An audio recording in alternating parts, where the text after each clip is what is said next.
Okay, so assalamu alaikum. Today we'll continue talking about memory management. In particular, we discuss segmentation. If we have time, also we look at page fault management as well. In the previous class, we talked about paging, right?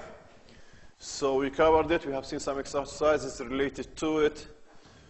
And today we talk about segmentation. If you look at the memory requirement of a program, okay, logically, we can think of it as segments of memory requirement based on the components of a program itself, like being made of, for example, main program, certain procedures and functions, or methods, sometimes we call them, objects that are used by the program, and some local or global variables that the program defines, as well as dynamic memory that is needed by the program, and so. So we can, if we look at this kind of logical need of memory, thinking that each or a group of each needs a segment of memory, a portion of memory as a block, okay, then we can say the memory requirement can be described in terms of segments, such as a segment for subroutine, for simple table, for other functions, built-in functions, or user-defined functions, and things like that. So this is our view of the program, logical view of what? The program. So the idea is that this view of the program, which is the, can be represented by what? A user space. User space in terms of memory requirement. And then our problem with segmentation becomes, how can we assign the memory requirement for that space? How can we assign memory requirement for that space? Looking at memory, okay, as having holes of different sizes. Holes of different sizes. So now we can say that we have variation of memory requirements belonging to the same program based on the logical view of it. And we need to assign these memory requirements to holes that are available in memory, okay? For sure here, the hard constraint is that for each one of these memory requirements, the hole that we assign for it should be greater or equal to the memory requirement, right? Greater or equal to the memory requirement. As a result of that, we will be having what? Internal fragmentation, right? We will be having internal fragmentation because we might not be able to find a hole that is what? With the same size, okay? So it might be bigger a little bit, okay?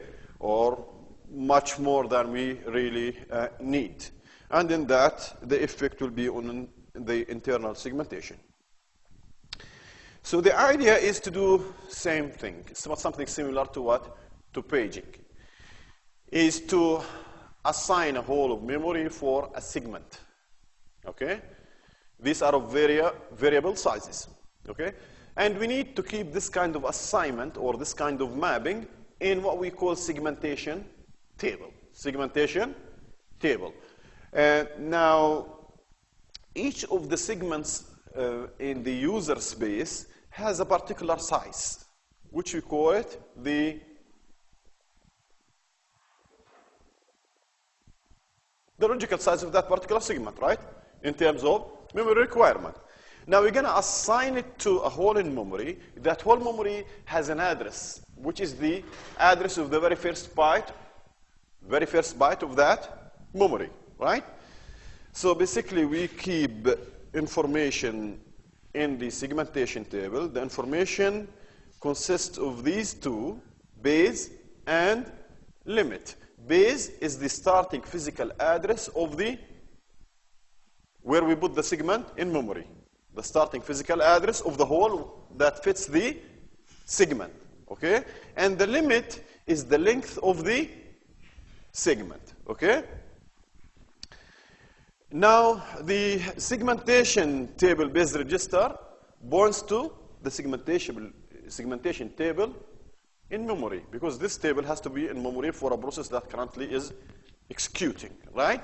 Similar to what we have previously for the page table. In fact, the pointer to the page table is one entry in the process control block for a process, right? Which is the task underscore struct.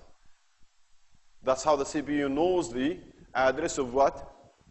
The paging table. I mean, the OS, right? Knows the what? The address of the paging table. Similarly here, the address of the segmentation table is in memory and is pointed at by a particular register in there. The value of it holds the memory address for it, as well as the segmentation table length. Segmentation table length, which is the number of segments that are used by a particular program. How many entries in the segmentation table. So now, if I have a segment, okay, what I need is to map it to physical memory. In physical memory, I'll be mapping it to a hole that starts at a particular address. That address is the base, okay, which is the very first byte of the hole in memory. And when I refer to a logical address within the segment, okay, then I have to use an offset within a segment.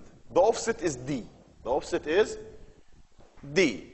Now this D should not exceed the size of the segment, right? Should not exceed that.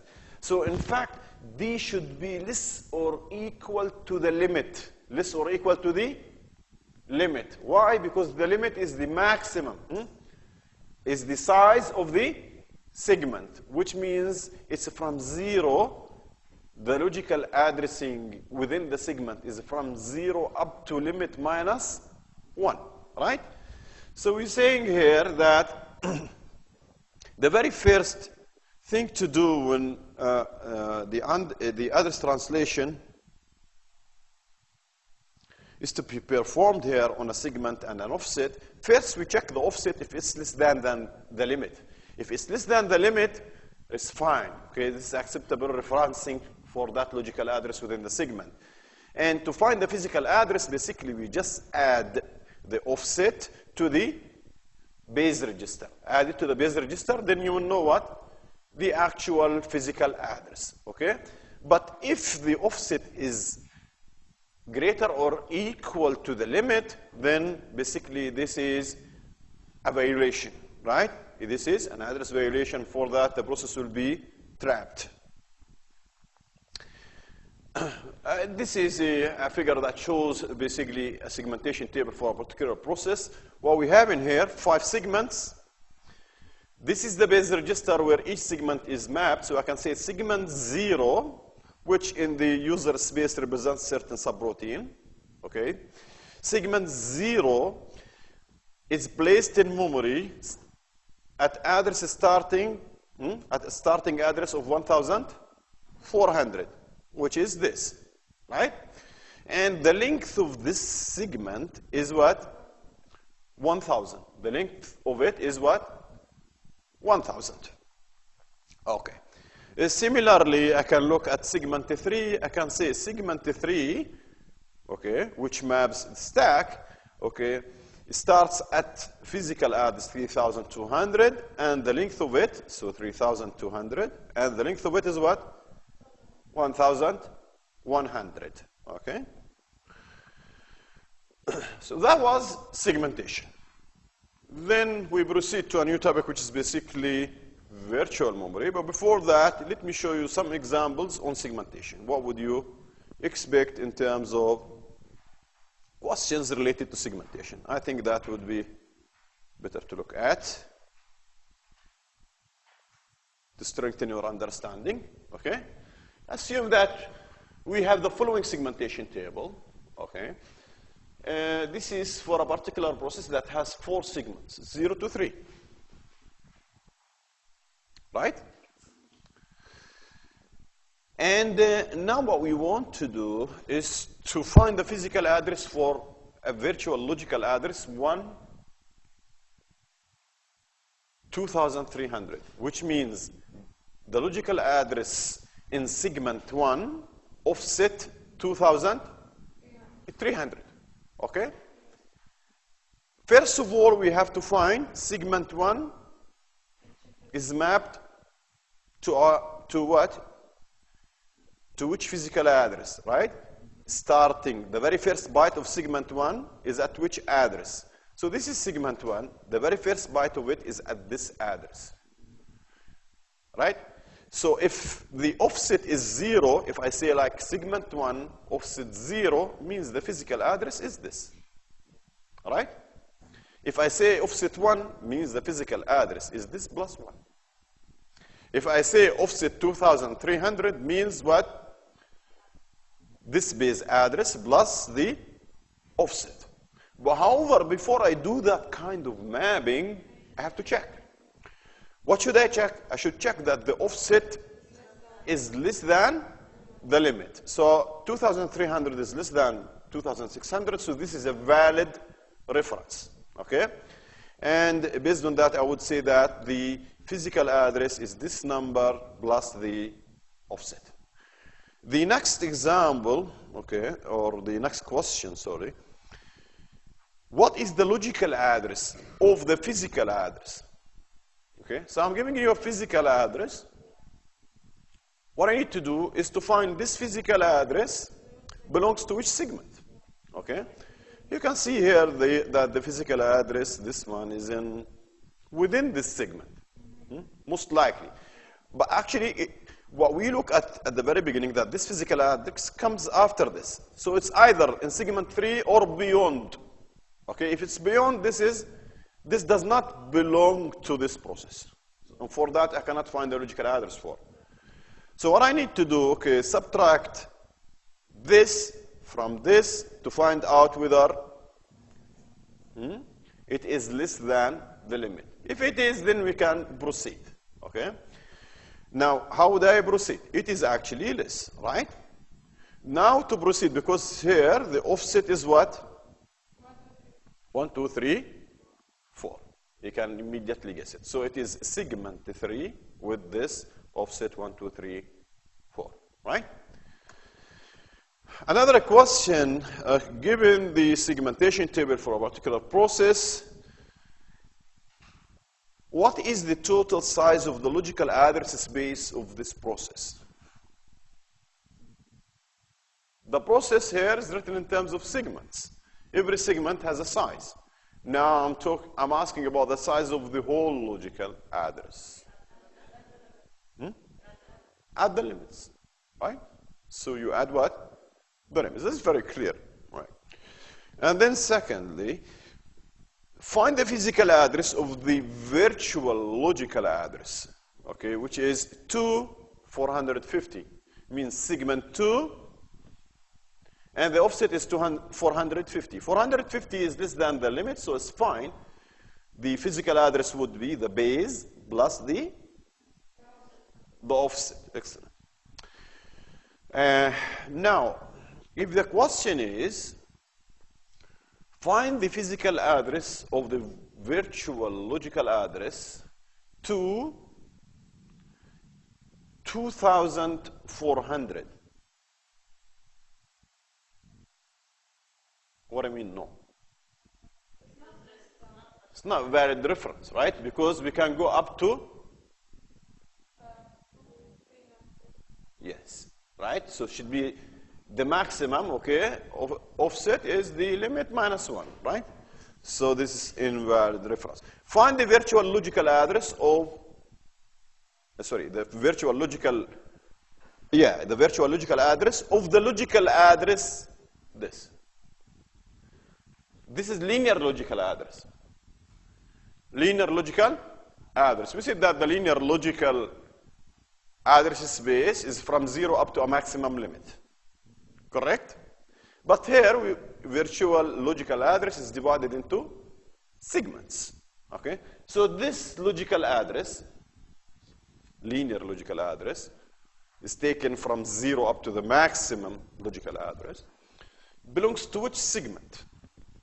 The very first thing that we should ask ourselves, right? This is linear logical address. Belongs to which segment? It's what? 11,300.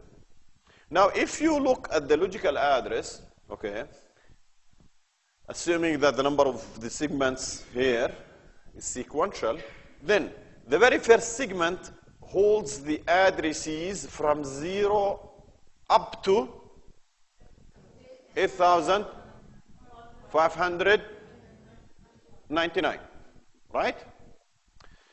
But this is beyond, so it's not in the first segment, right? Now the second segment, so here we ended where? 8,599. And now you add to them this, correct? To see whether we reached this logical address or not. Correct? And did we? We did, right? Because these two together, the limit, if you add them, okay, is 11,600. And here our linear logical address is 11,300. Okay, so it is in segment 1. Where exactly in segment 1? What's the offset? What is the offset? So now you need to what? To subtract out of this, okay? We subtract what is in the first segment. We take it out. Correct? So take out what's in the first segment, which is 8,600. So you are left with 2,700, right? 2,700. Correct? And then from there, you would see what is the offset. So these 2,700, okay, are within what? The second segment, which is segment number 1, okay? Always make sure that you consider that the referencing starts, the offset starts from 0 to do the actual calculation.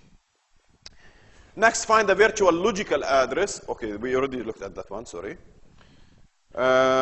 This is another one, okay, where the very first two are the same, very much the same as what we've seen before. But C, branch C, says find the physical address of the logical linear address. So what are you supposed to do here? Virtual logical address in terms of segment and offset, and then find the what? The physical address. Clear? So these are the type of questions on segmentation.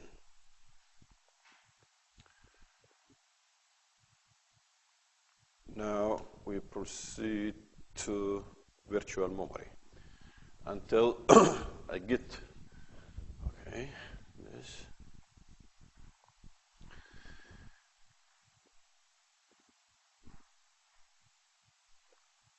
So for a process to execute, okay, a virtual logical address space for it is constructed, okay, or at least agreed on by the system, okay? The system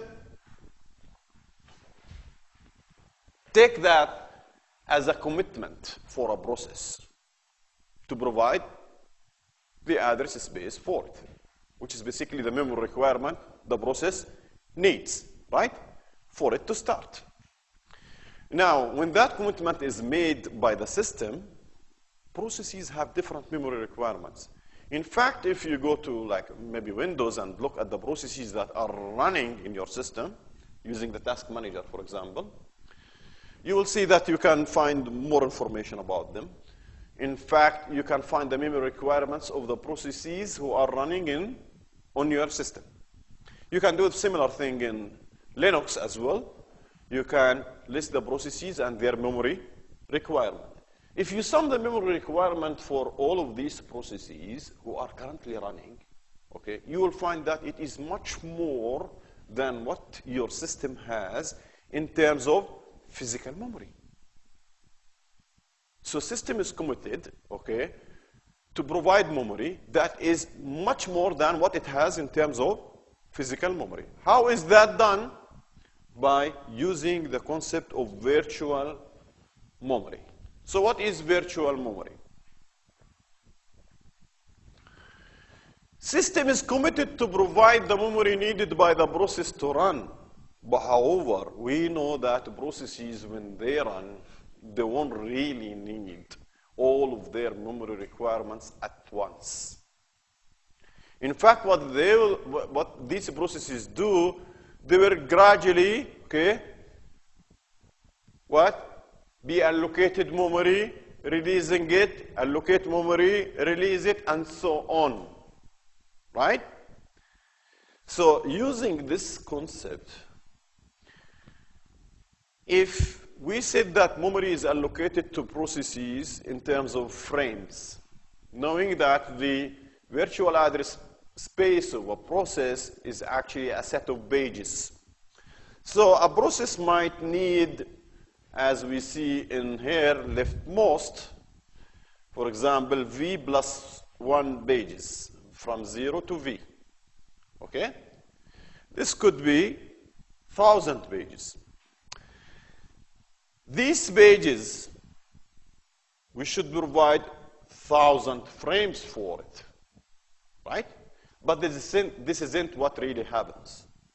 What happens is that the system will provide a subset of that. A subset of that. It could be only 20 frames. 20 frames. For the process to start with. For a process to start with. In fact, when the process executes, it has instructions. These instructions, some of them, okay, they do refer to what? Actually, most of them, they do refer to what? To memory, right? They need to access memory. So, instructions of a process referencing memory. They assume what they reference within their virtual logical addresses. They assume that it's already in what? In main memory. Correct? They assume that their pages are in frames in memory. But in fact, they are not. So an instruction is a reference to a page because it's a reference to a logical address. And a logical address is within a page, right? So processes reference pages continuously. At the very beginning, maybe the process will reference page number 5, and then page number 50, and then page number 120, and then maybe page number 700, and then page number 19, okay?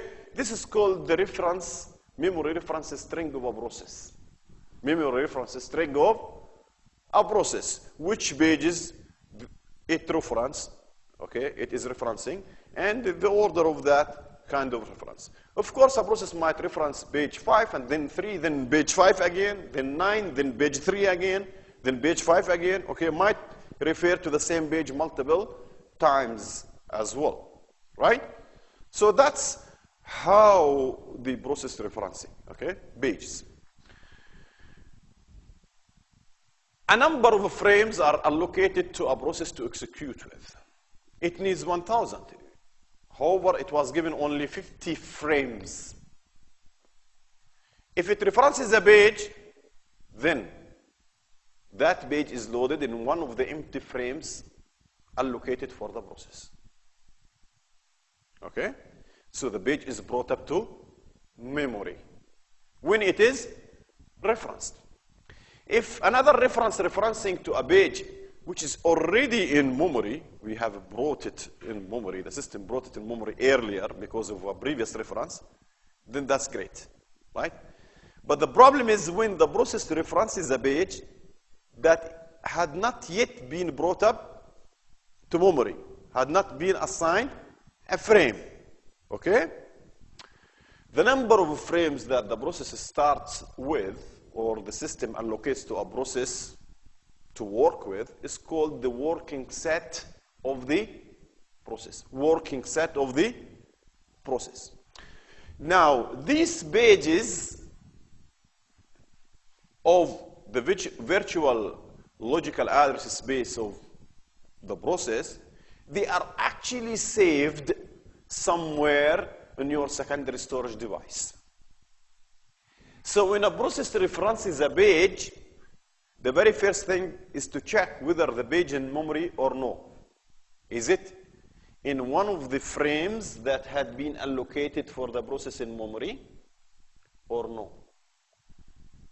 If it's not, then we need to bring it from that mapping of the secondary storage device. So it's somewhere on disk.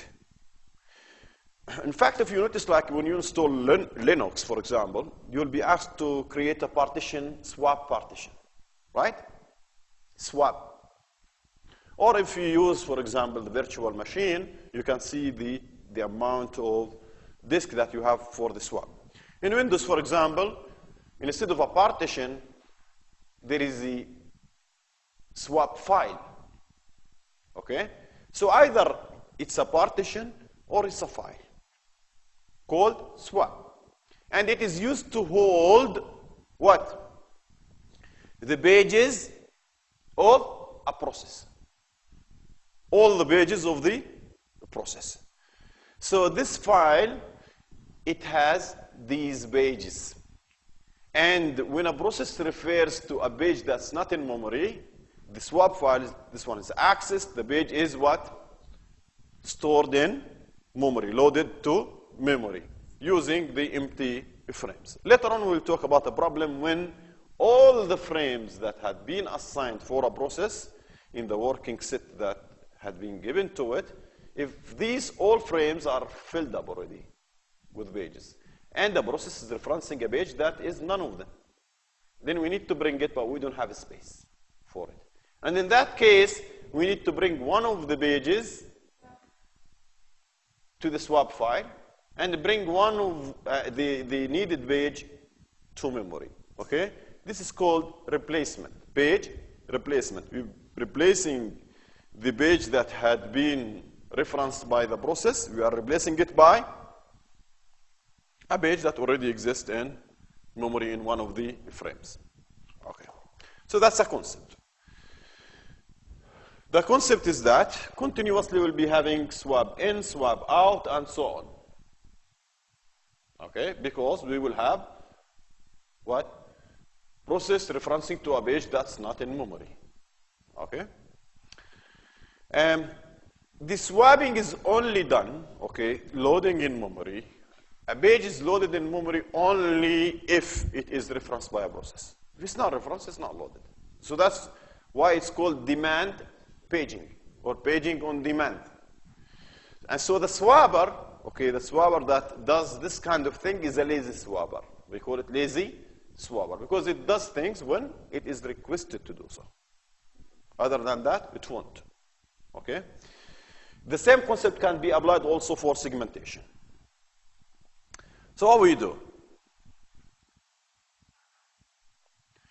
We bring the page into memory only when it's needed. That's the concept. And for that, we will have less memory requirement. And it will be only faster in response because we have multiple processes. They are running concurrently now. We can run more processes, okay, and more users as well. So when the page is needed, means it is referenced by a process, right? And in that case, we check whether the page is in memory or not in memory. That can be done by checking one particular bit, okay, which is called the valid-invalid bit in the page table. The valid-invalid bit in the page table. If it's valid, means the page is in memory. If that bit is invalid, so it's either 0 or 1, right? Means it's not in memory, and in that case, we have to bring it to memory. Okay? So that's why we call it, as I mentioned before, the lazy swapper or pager. We call it sometimes. So this is the concept in here. You have a page table. It has a number of pages. For each page, we have the address of the frame, and we have an additional bit. In fact, we have much more than that. We have other bits as well. Okay? But here we demonstrate the concept, how can we determine whether page 0 is in memory or not. If we have 1 here, means it's in memory. If we have 0, means this page is not in memory. And for that, we have to bring it to memory. Okay? So this is in this figure, we can see that the pages who are in memory, so this is a process that has 8 pages. Okay? And, well, A to H. Only 3 of these pages in memory. Because we look at the what? The V. So page 0 is in memory. And it is in frame number 4, right?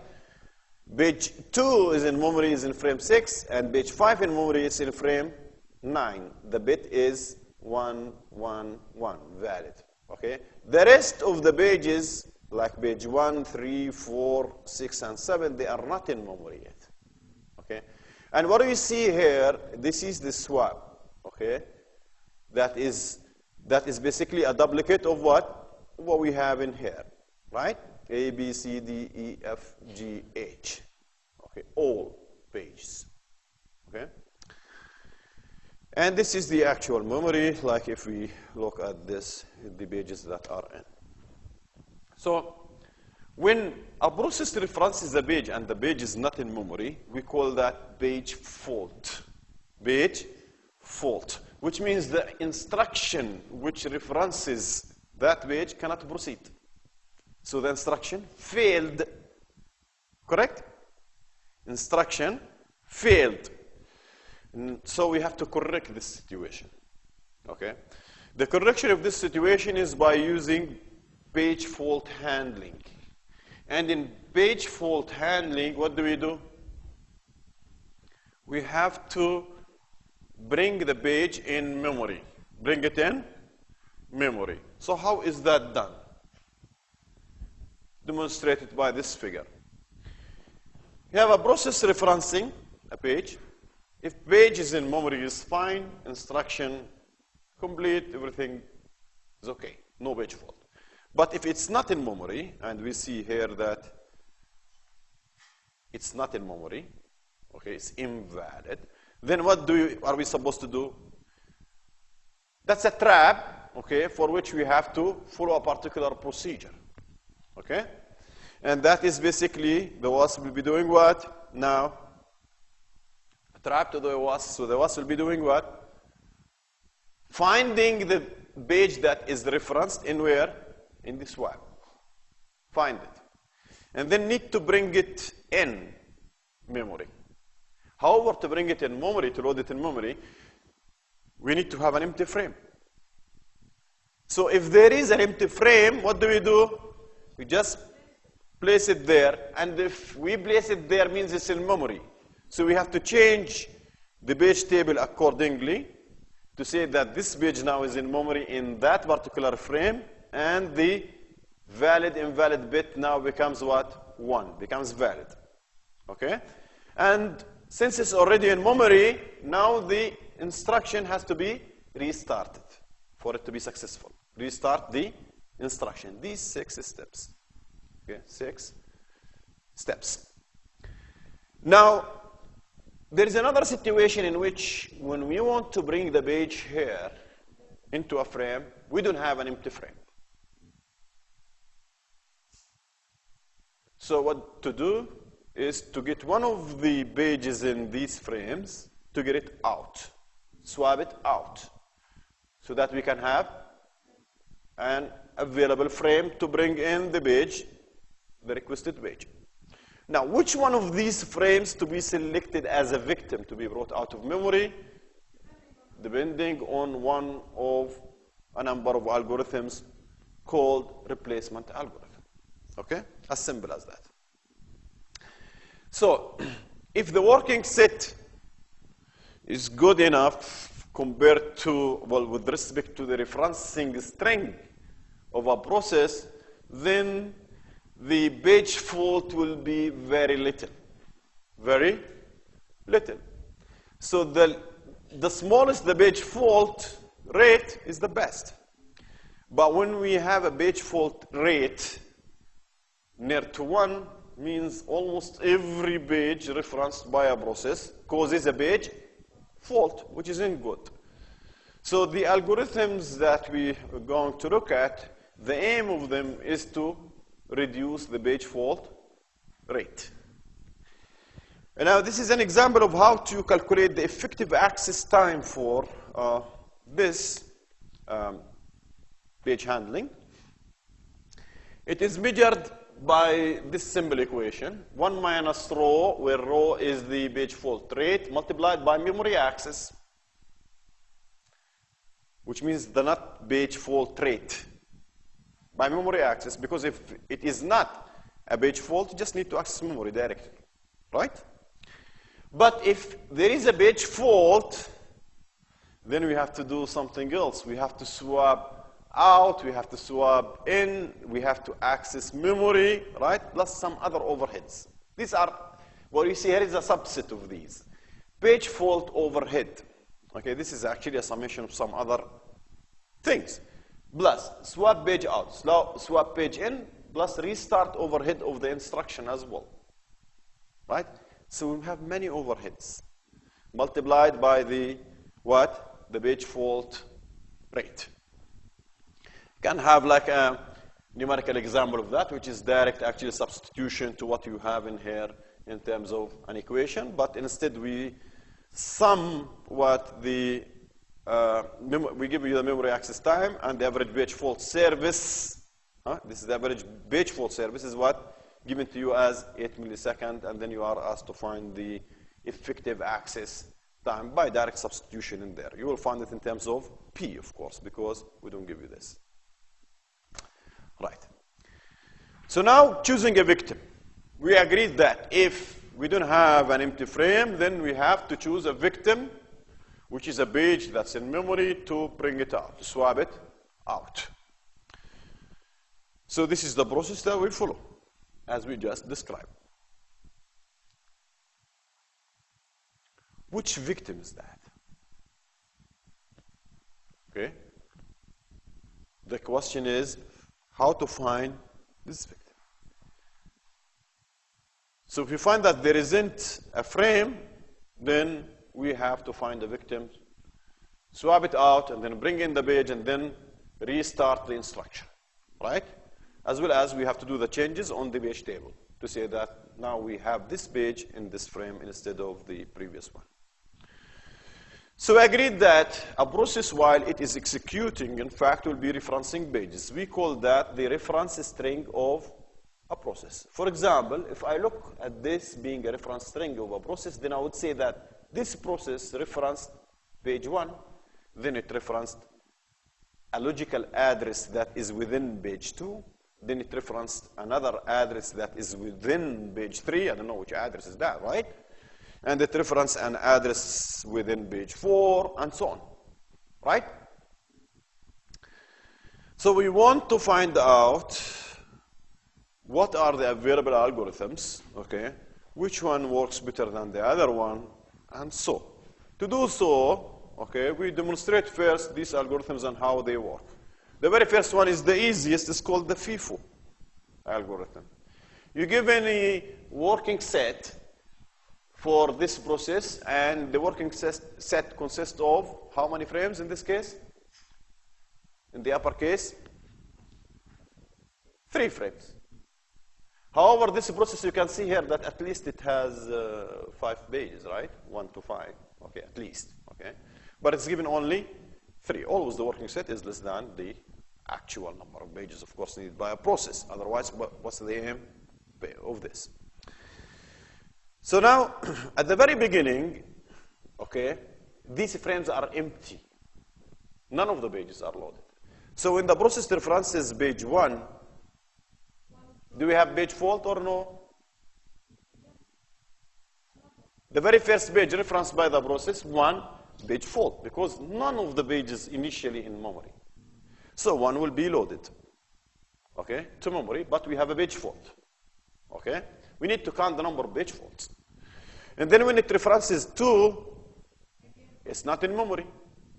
But we have another 2 frames empty now, right? Instead of 3, we left with 2. So we can bring it in. However, this is the second page fault. Now we're left with only 1 frame empty. And the process referencing 3, which is not in memory. So we bring it in. How many page faults so far? 3, and we have all of them in memory, right?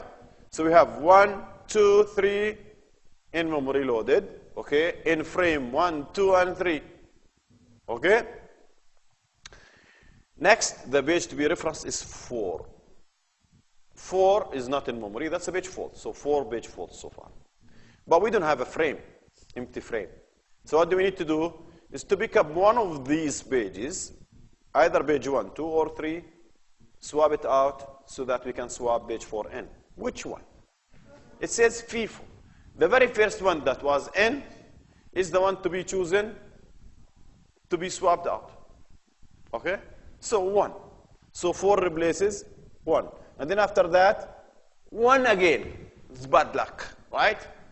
The one that we just swapped out, the process is referencing. So what to do? Swap using FIFO. FIFO means 2. Swap 2. So now 1 replaces 2. Okay? And then we have, again bad luck. The process is replacing what? Is referencing 2. So 2 will replace what? 3. And then we have 5. Okay? 5. So far, each one of the previous ones caused what? A page fault. Okay? Now 5. Again causes a page fault, and that will replace 4. Right? And then we have 1, but 1 is already there, right? So we don't have page fault. And then 2 is already there. 3 is not there, so it will replace 1. Okay? Then 4 is not there, will replace 2. Then 5 is there, right? So how many page faults? 9. 9 page faults. Someone will say, if you increase the number of frames given to a process, okay, most likely we will reduce the number of page faults because the process will have more resources, more empty frames. We say you're wrong, okay? And we give you an example. These are 4 frames allocated to the process instead of 3. And we're following the same thing, same reference string. The very first 4 caused what? Page faults. Okay? And then 5 caused the page fault, right? 1 will cause a page fault. 2 will cause a page fault. 3, 4, right? And so. So how many page faults? 10, which is more. This is called Billy's anomaly. Okay? More frames, more page faults. Okay? It's true. And it's true. If you have like 100 frames and you have like 100 pages, so how many page faults you will have? This is the starting one. Okay, 100, right? 100. Because each one will be brought up to a frame and never be brought up to. Now, the truth, if you want to trace it, you trace it in a better way because, I mean, we want to really utilize things. So we can put this format of tracing. This is a reference string, and we give in 3 frames. We say that, okay, page fault, put it in the first frame, page fault in the second frame, page fault in the third frame. And here I have page fault again, so I'm going to replace based on FIFO the very first one that was in. Here, 0, no page fault, so I don't have to write anything. I just keep it here. So I'm writing only here the change when there is a page fault, right? Now 3, I have a page fault because it's not in memory, and that will replace 0, right? 0 is a page fault, it will replace 1. 4 is a page fault, will replace 2. Okay, 2 is a page fault, will replace 3, and so on. Right? So here you're tracking, okay, for each one of the memory references, what would be the change on the frames. And then when you count these changes, which are caused by page faults, then you will find the number of page faults. So you count these, you find the number of page faults.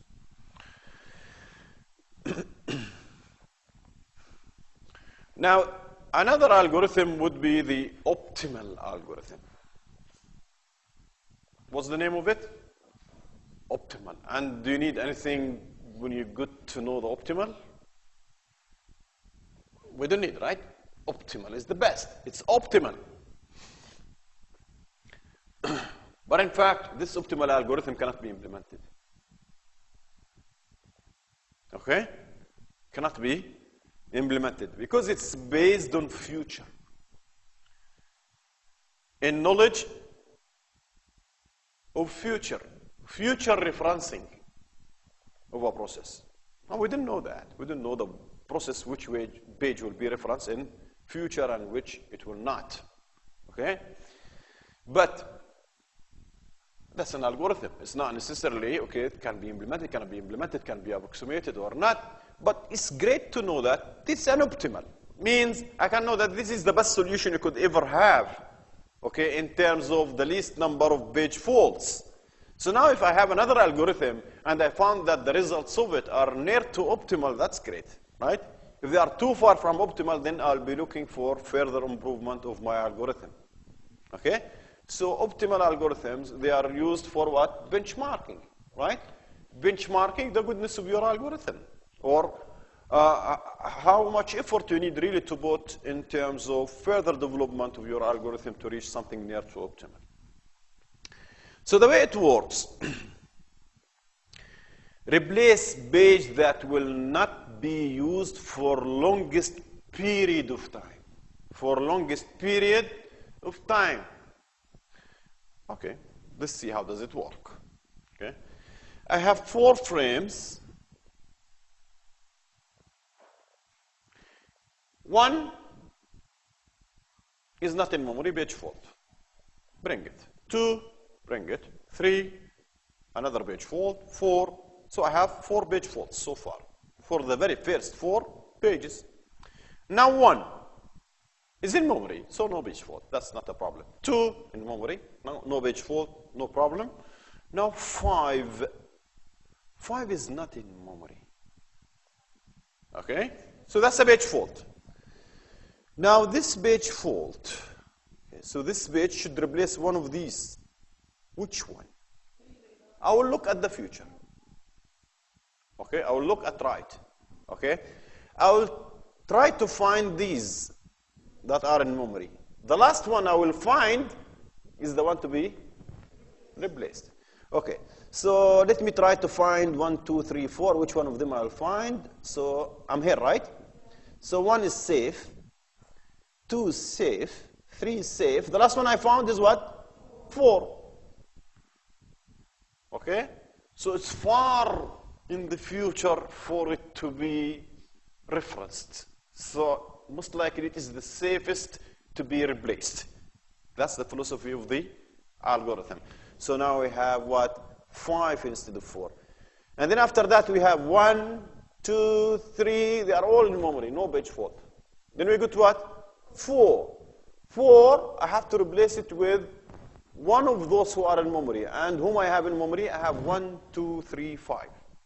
So what I'm trying to do, I look after this 4, trying to find which one is safe, which one is not. I found that 5 is safe, so definitely 5 should not be replaced. Then any one of the remaining ones can be replaced. In this case, we choose 1. Clear? So it requires knowledge that we don't have for an algorithm. So this is how you do it in terms of what? I mean, in a nicer format, you will go for the reference string. 7, 0, and 1 will result in page fault. 2 is a page fault, but now what? We have to choose which one to replace. 7, 0, or 1. So from 2, I look right to it, future. 0 is safe.